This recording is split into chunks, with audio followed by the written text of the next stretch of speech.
I wanted to move on to this because this was a big news that's been happening this week. As a high school remains remote in most U.S. states, President Joe Biden's new gender identity executive order has resurrected havoc in women's sports. So many female athletes, such as Idaho State University runner Madison Kenyon, want the federal law to remain untouched, citing that the law is very clear about having separate sporting sections for women to ensure that they can be, quote, champions, as well as maintain a fair and level playing field, end quote. So last month in Connecticut, 3 female high school athletes filed a lawsuit to block state policy that allows transgender athletes to compete in girls' sports. So, Kevin, it wasn't too long ago when you and we discussed live on the show back in the studio. Remember that? I do remember that. How trans cyclist Rachel McKinnon set a world record in the 200-meter sprint.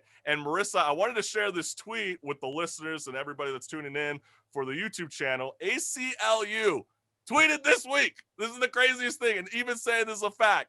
Trans athletes vary in athletic ability, just like cisgender athletes, the ACLU tweeted. In many states, the very same cis girls who have claimed that trans athletes have an unfair advantage have consistently performed as well as or better than transgender competitors. So, Kevin, where is Twitter to fact check this kind of source of information? Because I'm guessing steroids isn't an unfair advantage in sports. So what's your thoughts on all this new havoc?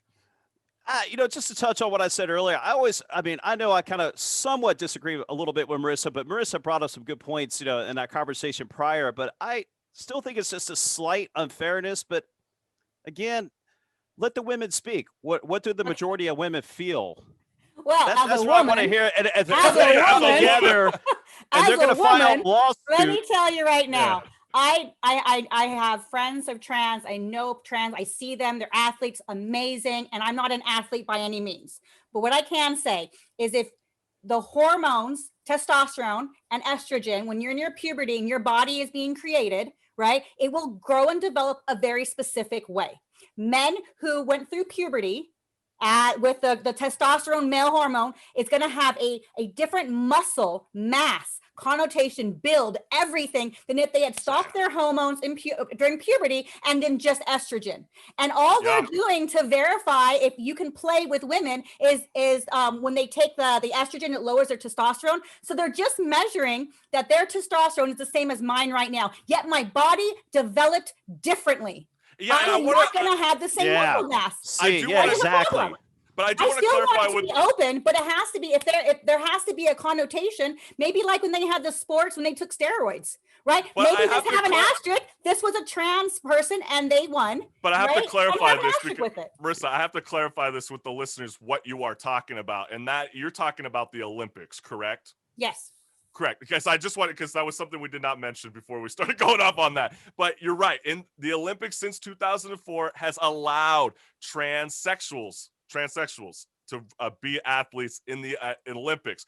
But if you did not know this, you're probably learning this now. They have to undergo a sex reassignment after puberty and then take at least 2 years of hormone replacement after the surgery.